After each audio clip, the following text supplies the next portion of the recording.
현대중공업이 처음 한국형 항공모함 조감도를 공개했습니다. 이탈리아의 카보우르급 항공모함을 벤치마킹한 것으로 수직 이착륙 스텔스 전투기 F-35B 12대, 헬기 8대가 착륙할 수 있고 길이 239m입니다. 한국형 항공모함 설계 기본 모델은 이탈리아 카보우르급 항공모함을 벤치마킹했으며 일본 역시 아탈리아나 영국의 퀸 엘리자베스 항공모함을 벤치마킹할 것으로 예상됩니다. 현대중공업은 22에서 25일 세계 11개국 160개 해양방위산업체가 참여한 가운데 부산 백스코에서 열린 2019 국제해양방위산업전의 설계를 진행 중인 한국형 경항모 컴퓨터 그래픽 설계 조감도를 공개했습니다. 현대중공업은 해군본부와 지난 16일 대형 수송함이 개념 설계 기술 지원 연구 용역 사업 계약을 체결했습니다. 현대중공업은 이달 중 개념 설계 착수 회의를 시작해 내년 하반기쯤 설계안을 완성해 해군에 납품할 계획입니다. 현대중공업은 4만 톤급 경항모와 함께 7만 톤급 중형항모 설계도 함께하고 있다. 해군은 현대중공업이 납품한 2가지 설계안 중 하나를 최종 설계안으로 확정한다. 이번에 선보인 경항모 조감도는 만재 배수량 41,500톤, 수직 이착륙 스텔스 전투기 F-35B 12대, 오스프리 등 수직 이착륙 헬기 8대가 착륙할 수 있고 승조원 720명, 길이 239m에 이릅니다. 건조 비용은 약 3조 1천억 원이 예상됩니다. 안승범 디펜스 타임스 대표는 25일 조감도는 선체 모형이 이탈리아 다목적 항모인 3만 톤급 카보우르급 항모를 벤치마킹한 것으로 보인다며 또 다른 설계안인 7만 톤급 중형 항모는 영국의 퀸 엘리자베스급을 벤치마킹하기 위해 영국 조선기술진과 협력하는 것으로 알고 있다고 말했습니다. 안 대표는 일본 역시 이즈모급 경항모 후속으로 우리와 마찬가지로 영국 또는 이탈리아 항모를 벤치마킹하고 있다고 밝혔습니다. 퀸 엘리자베스급 중형 항모는 만재 배수량 7만 1,400톤, 길이 298m, 승조원 1,340명, 고정익 31회, 회전익 항공기 8대 이착륙이 가능하도록 설계될 예정이다. 비용은 5조 4천억 원. 방사청은 경항모 설계와 핵심 기술 개발을 위해 2020년도 예산에 271억 원을 반영하는 방안을 추진하고 있습니다. 해군은 오는 2021년 최종안을 확정, 2026년부터 건조에 착수해 2033년까지 전력화할 계획입니다. 한국형 항공모함 조감도와 기사를 보니 기본 모델은 이탈리아 카보우르급 항공모함을 높이를 보면 상륙 작전을 위해서 스페인의 후안 카를로스 1세, 호주의 캔버라급 LHD형 다목적 상륙함을 혼합한 듯합니다. 또한 배수량이 4만 톤인 것을 보면 배수량은 미국의 와스프급의 배수량을 따른 것 같습니다. 이탈리아 카보우르급이 2만 7,100톤, 스페인의 후안 카를로스 1세는 배수량이 2만 7,500톤급입니다. 미국의 와스프급은 배수량이 4만 톤급입니다. 그리고 영국의 퀸 엘리자베스 항공모함이 7만 톤급입니다. 개인적으로 퀸 엘리자베스 항공모함은 예산상의 문제로 참고만 할 듯합니다. 제가 얼마 전 한국형 항공모함 모델들을 포스팅했는데 많은 부분이 예상대로 진행되고 있는 듯합니다. 궁금하시면 아래 링크를 읽어보세요. 국방부는 내년부터 2030년대 초반 전력화를 목표로 한국형 경항공모함 획득을 본격화한다고 최근 발표했다.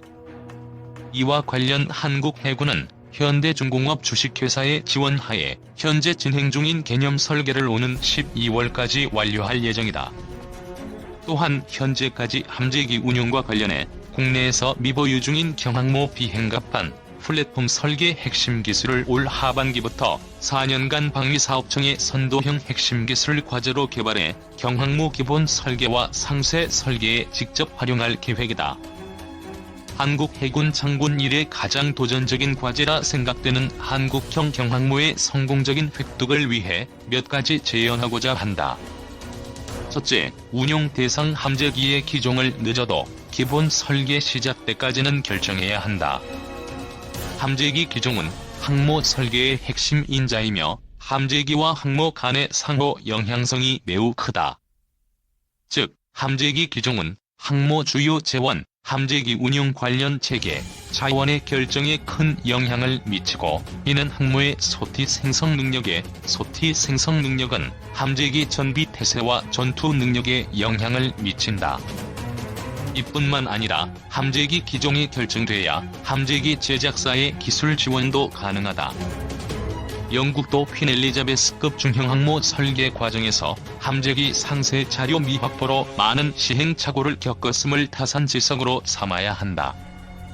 둘째, 경항모 설계에 건조는 대형 수송함 등 기존 함정의 설계에 건조의 연속적 관점이 아닌 한 번도 경험해 보지 못한 전혀 다른 함형으로서 플랫폼 중심이 아닌 함재기 중심의 불연속적 관점에서 혁신적으로 접근해야 한다. 아울러 경항모 획득의 사업적, 기술적 리스크도 기존의 함정보다 훨씬 크리라 예상되는 만큼 이러한 리스크를 효과적으로 관리할 수 있는 사업 수행 전담 조직을 소유군과 방위사업청에 신설하고 운영해야 한다. 일부에선 경항모의 함재기로서 현재 고려 중인 단거리 이륙, 수직 착륙이 가능한 F-35B보다는 상대적으로 가격이 싸고 무장 탑재 능력과 작전 반경도 우수한 F-35C를 운용할 수 있도록 경항모가 아닌 중대형 항모를 획득하는 것이 바람직하다고 주장하고 있다. 하지만 경항모조차 설계, 건조를 해본 적이 없는 국내 기술 수준과 F-35C 운영을 위해서 반드시 추가돼야 하는 이착함 장치의 도입과 유지, 보수 비용. F-35B보다 훨씬 높은 숙련도가 요구되는 조종사와 항공요원을 위한 더 많은 교육과 훈련 비용까지 고려한다면 중대형 항모 획득은 현재 상황에서 사실상 불가능하리라 판단된다. 셋째, 현재 논의조차 되지 않고 있는 함재기 운용 관련 시험 평가, 교육, 훈련, 종합군수지원 체계 구축을 병행해야 한다. 이를 구축하기 위해선 막대한 비용과 장기간이 소요되기 때문에 지금부터라도 심도 있는 논의를 통해 철저한 계획 수립과 소요 예산 확보 등 일련의 활동을 시작해야 한다. 현재 일각에서 한국형 경항모 획득 사업과 관련해 우려를 표하고 있다. 경항모가 필요한지 여부, 전술한 F-35B의 단점에 따른 공군력의 저하, 예상되는 위협에 대한 생존성 문제 등이다. 일정 부분 일리 있는 우려이며 경항모 건조 가능성 검토부터 설계, 건조 기간 동안 많은 이가 고민하며 해결을 했거나 앞으로 해결해야 할 사항이다. 그러나 다수의 국책 사업에서 경험했듯 이러한 우려가 반대를 위한 반대, 불순한 의도 등으로 정치화돼 토론의 영역이 아닌 믿음의 영역에 문제가 된다면 국론을 분열시키고 엄청난 국가적 손실 비용을 초래시킬 수 있음을 경계해야 한다. 건전한 토론을 통해 이러한 우려를 해소해 경항모 설계에 건조 과정에 반영될 수 있기를 희망하며 한국형 경항모가 해양 강국 실현을 위한 대양 해군으로 도약할 수 있는 기함으로 활약하기를 기대한다. 정정훈 한국기계연구원 책임연구원. 지난해 7월 12일은 해군사의 역사적인 날로 기록됐습니다. 이날 박한기 합참의장과 육해공군 총장 등 군 수뇌부는 해군의 오랜 수건이었던 경항공모함급 대형 수송함이 건조 사업을 추진하기로 결정했습니다. 정부와 군이 공식적으로 사업 추진 결정을 내린 것은 당시가 처음이었습니다. 국민들의 호응도 뜨거웠습니다. 그동안은 항모를 도입해야 하느냐, 도입하지 말아야 하느냐를 놓고 수십 년 동안 옥신각신하느라 연구는커녕 시간만 흘려보냈습니다. 어떤 시기엔 중국과 일본 등 주변국의 눈치를 보느라, 어느 시기엔 북한의 연안 기습 도발에 대비한다는 명목으로 정부와 군이 스스로 항모 도입을 거부하기도 했습니다. 그렇게 흘려보낸 시간이 무려 23년입니다. 항모 도입 결정에 왜 이렇게 오랜 시간이 걸린 걸까요? 스텔스 전투기인 F-35C가 항공모함 니미츠함에 착륙하고 있다. F-35C는 F-35의 함재기 모델이다. 우리 해군도 수직 이착륙이 가능한 F-35B 등을 탑재할 수 있는 경항공모함 도입을 준비 중이다. 로이터 연합뉴스 클릭하시면 원본 보기가 가능합니다. F-35C는 F-35의 함재기 모델이다. 우리 해군도 수직 이착륙이 가능한 F-35B 등을 탑재할 수 있는 경항공모함 도입을 준비 중이다. 로이터 연합뉴스 27일 한국국방연구원이 발간하는 학술지 국방정책연구에 실린 한국형 항공모함 도입 계획과 6.25 전쟁기 해상항공작전의 함해 보고서에 따르면 대양해군에 대한 개념이 희미하게 남아 잡히기 시작한 것은 1980년대였습니다. 그 이전인 박정희 정부 시절엔 북한의 지상전역 위협에 대비하느라 해군에 힘을 쏟을 여력이 없었습니다. 북위협의 연안 방위 이젠 항모 필요. 강영호 전 해군교육사령관은 1992년 제1회 함상토론회에서 공개적으로 문제를 제기했습니다. 그는 북한의 지상위협 때문에 불가피하게 연안 방위에 중점을 두었던 전략에서 탈피해야 한다. 중국과 일본의 해군력 증강에 대처하고 통일 이후 태평양 시대에 대비하기 위해 항모기동함대 체제를 갖추는 게 급선무라고 했습니다. 결정적인 전환점은 1996년이었습니다. 대양해군 개념을 국내에서 처음 공론화한 것으로 알려진 안병태 전 해군 참모총장은 그해 4월 김영삼 전 대통령으로부터 수직 이착륙기 20기를 운용할 수 있는 경항모 도입 계획을 제거받았습니다. 그 배경엔 이케다 유키히코 일본 외무상의 독도 망언이 있었습니다.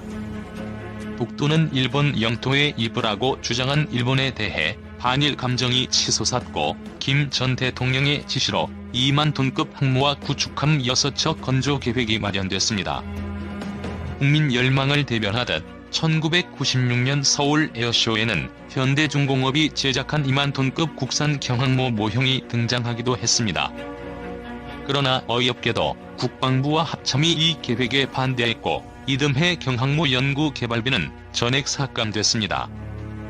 당시 언론 보도에 따르면 군은 항모 도입이 중국, 일본 등 주변국과의 불필요한 갈등을 야기할 수 있다는 이유로 반대했다고 합니다. 해군의 두 번째 대형 수송함 마라도함이 진수식을 앞둔 2018년 5월 10일 부산 한진중공업 영도조선소의 모습을 드러냈다.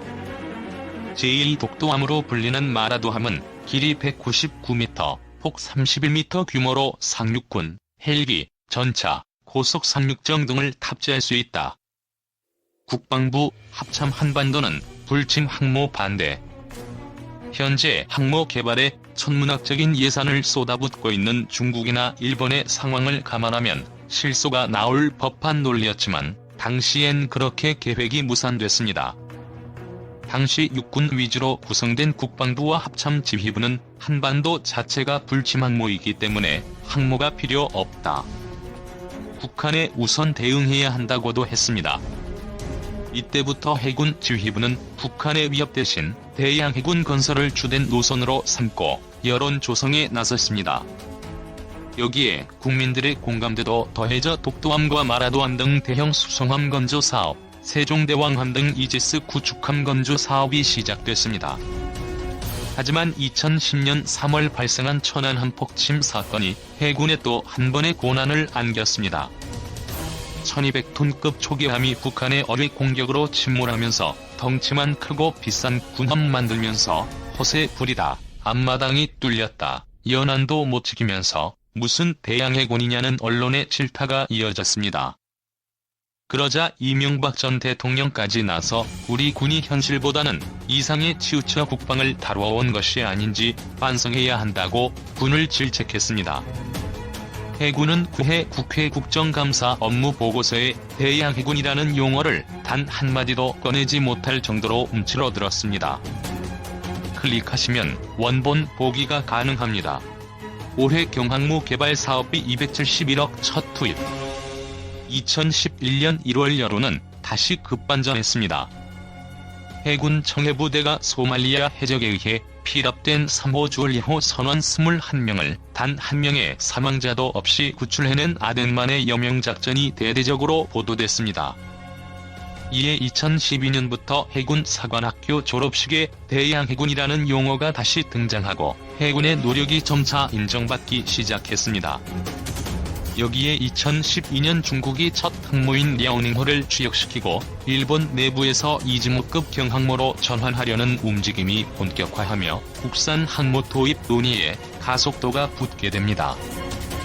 그러고도 7년이 더 흐른 지난해 정부는 올해 예산으로 F-35B 스텔스 전투기를 탑재할 수 있는 경항공모함급 대형 수송함이 개발 사업비 271억 원을 확정했습니다. 항모 건조까지는 앞으로도 10년의 시간이 더 필요합니다.